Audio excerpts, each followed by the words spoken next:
Sir, as per the rules of procedure 72, I raise here to object the bill introduced by Mr. Megwal and Mr. Shahji.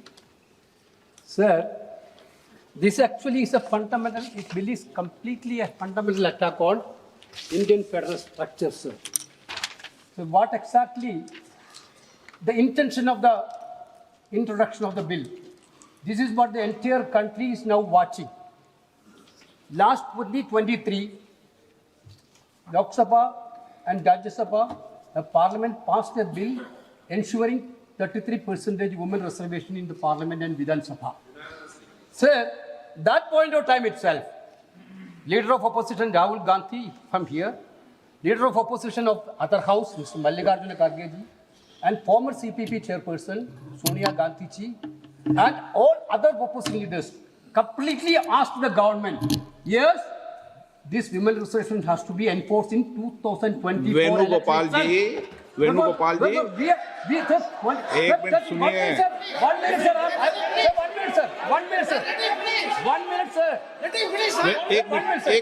एक minute Venugopal जी, मैं please आपको पूरा एक minute मैं दे रहा हूँ। पूरे विषय पर मैं बोलने दूंगा, पर्याप्त समय दूंगा, लेकिन ये विषय अभी बिल इंट्रोड्यूस का है, उस पर बोल रहे, बाकी आप पूरा विषय रखना, मैं सबको पूरा विषय समय दूंगा। भूमिका इसमें नहीं बांधते। 81 and 82 completely provide the protection for fixing the seats of state on representation basis. This government want to completely hijack that constitutional protection and they want to put, the bill is very clear, sir. The bill, sir. नहीं, मेरा एक अनुरोध है, मेरे को आप नहीं, speaker ने कहा है आप बोल सकते हैं, मगर स्पीकर ने जब कहा कि रूल 72 में आप इंट्रोडक्शन को अपोज करने के लिए रूल्स 72 में जो आप बोलना चाहते हैं तो वो टेक्निकल विषय है।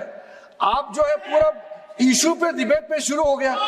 वेणुगोपाल जी, ये डिबेट का समय का नहीं है, ये टेक्निकल आप ऑब्जेक्शन जो उठाया उस पे बोलना है। कॉम्पिटेंसी ऑफ द हाउस का जो मामला है आप उसको बताइए। नहीं, पूरा मौका देंगे, कोई अभी बिल पास थोड़ी हो रहा है। आप जितने घंटे जाओगे उतने घंटे मौका दूंगा। 33% of women reservation, why don't you implement in 2024 election? Sir, you only, sir. Very clear. प्रधानमंत्री जी क्या कह रहे हैं? बिल के पुरस्तापित थे बगैर बिल के मेरिट्स पर कैसे चर्चा हो सकती है? अभी उनको तकनीकी ऑब्जेक्शन है तो ही वो ले सकते हैं। एक बार बिल पुरस्तापित होने के बाद ही बिल के मेरिट्स पर सदन के सदस्य बोल सकते हैं। अभी ये सदन इस स्टेज पर है कि बिल को पुरस्तापित करना या ना करना, तो बिल को पुरस्तापित करने के लिए टेक्निकल ऑब्जेक्शन ही रूल 72 में वो ले सकते हैं। उनको भाषण करने का पर्याप्त मौका मिलेगा और आप बड़े दयालु हो, ज्यादा मौका देना उनको, हमें कोई, और हम भी कस कर जवाब देंगे, हमें कोई तकलीफ नहीं है। परंतु अभी जो रूल्स है वो रूल्स है कि वो तकनीकी ऑब्जेक्शन ही ले सकते हैं, बिल के मेरिट्स पर नहीं बता सकते। Sir, what is the procedure of the house, sir? Sir, you तो honorable speaker, प्रोसीजर sir. सुनना चाहते हैं? Well, sir, you allow me to speak. नहीं, Yes, sir, allow. you allow me to speak. Allow कर दिया Minister मैंने। can reply मैं final. इनका Minister माननीय can गृह मंत्री reply. जी का बिल इसलिए मैंने मौका दिया उनको। Why Amit Shah ji interfering minute? He can reply, sir. What is there, sir? No, You no. can reply. You can reply. Sir, my point is very clear. Sir, this bill. चालू है, mic चालू है, आपका ही बंद होता है, इनका बंद नहीं होता। Mike is not watching. Mike चालू है।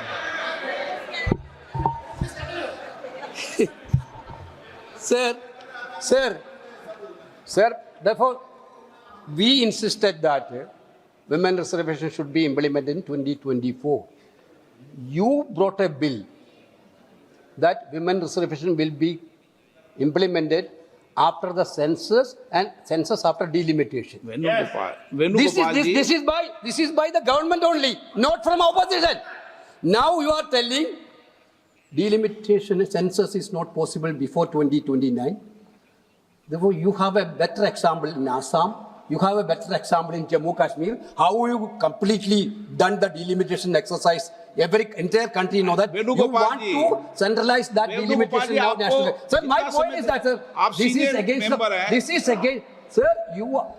मैंने कहा- Sir, when Indira Gandhi ji was the Prime Minister, the protection of the state has been given by the constitution, मैं आप 25 कह रहा हूं, years. आपको पूरा Sir, समय Atal बताना Bihari Vajpayee ji also, in 2001, Atal Bihari Vajpayee also extended that protection. आगे नहीं Now बोलेंगे you आपको। want to take away the protection given by Indira ji and Atal Bihari Vajpayee. Your intention is very clear, sir.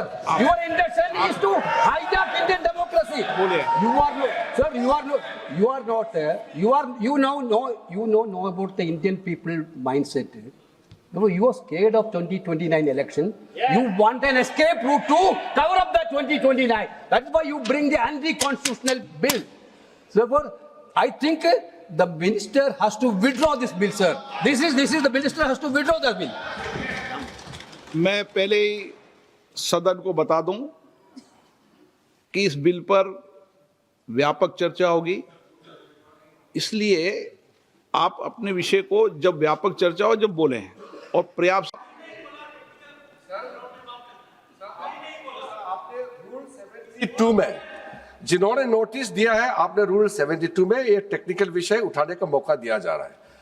मेरा एक बहुत विनम्रता से एक रिक्वेस्ट है, अभी जैसे हमारा समाजवादी ने कहा कि मुस्लिम महिलाओं का आरक्षण होना चाहिए, ये असंवैधानिक बात इस तरह का रूल 72 में ना बोले। धर्म के नाम पर यह रिजर्वेशन नहीं हो सकता, इस संविधान में नहीं है, इस तरह का बात ना करें। आपने नहीं बुलाया जी तो महिला विधेयक को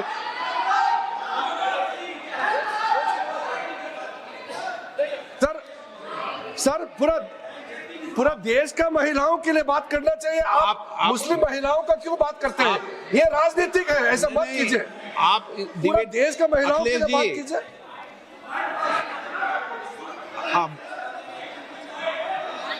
हाँ अखिलेश जी बोल दे। जल्दीबाजी क्यों है आपको जल्दीबाजी क्यों है? महिला विधेयक के पक्ष में हम, आप जनगणना क्यों नहीं कराना चाहते?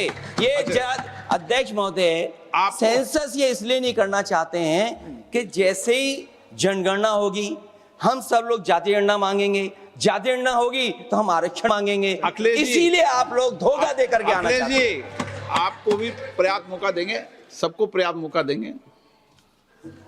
माननीय अध्यक्ष जी, अखिलेश जी ने बोला, उसका जवाब दे रहे हो तो हाँ उसी पे जा रहे हैं, उसी पे बोल रहे हैं।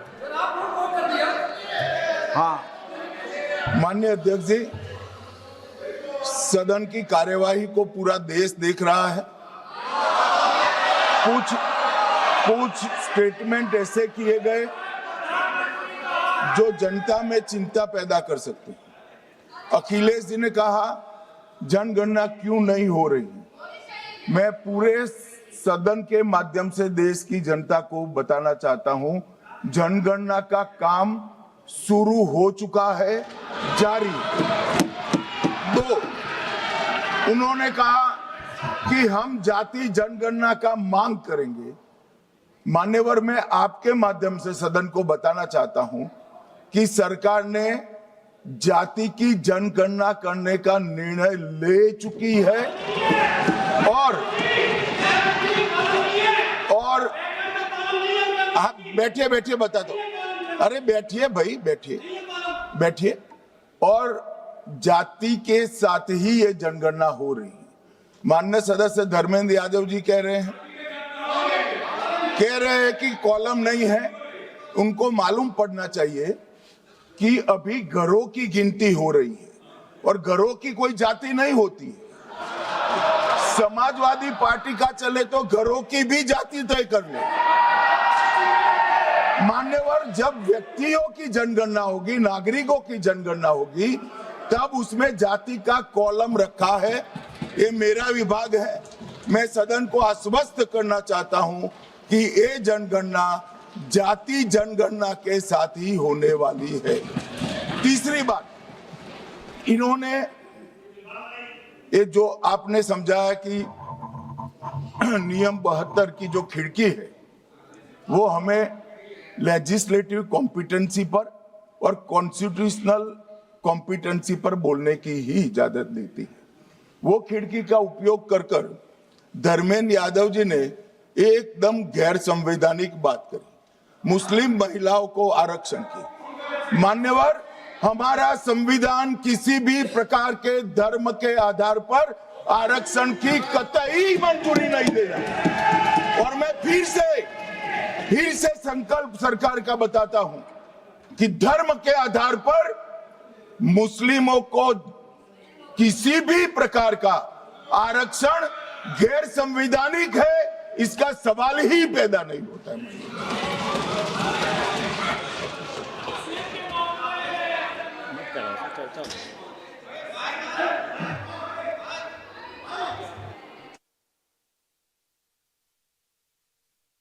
It's not there. अध्यक्ष महोदय, अनडेमोक्रेटिक बात माननीय मंत्री जी ने कही। हो सकता है उन्होंने धर्म की बात कही हो, लेकिन पूरा देश आदि आबादी को आरक्षण चाहता है।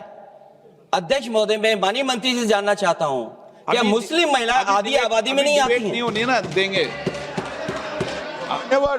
समाजवादी पार्टी सारी टिकटें मुस्लिम महिलाओं को दे दे, हमें कहां आपत्ति है? हमें कोई आपत्ति नहीं है। चलिए अखिलेश जी, जब पूरी डिबेट सर नहीं सर।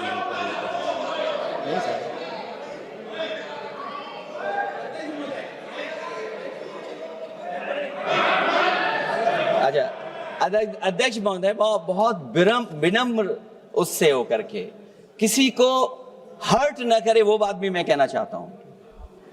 अध्यक्ष महोदय, जब माननीय प्रधानमंत्री जी को पिछड़ों से वोट चाहिए था, तो माननीय प्रधानमंत्री जी अपने आप को कहा कि मैं पिछड़ी जाति से आता हूं। चलो ये नहीं, चलिए आगे बढ़िए। अब आप डिबेट मत करो ऐसे, ठीक है ना? चलिए।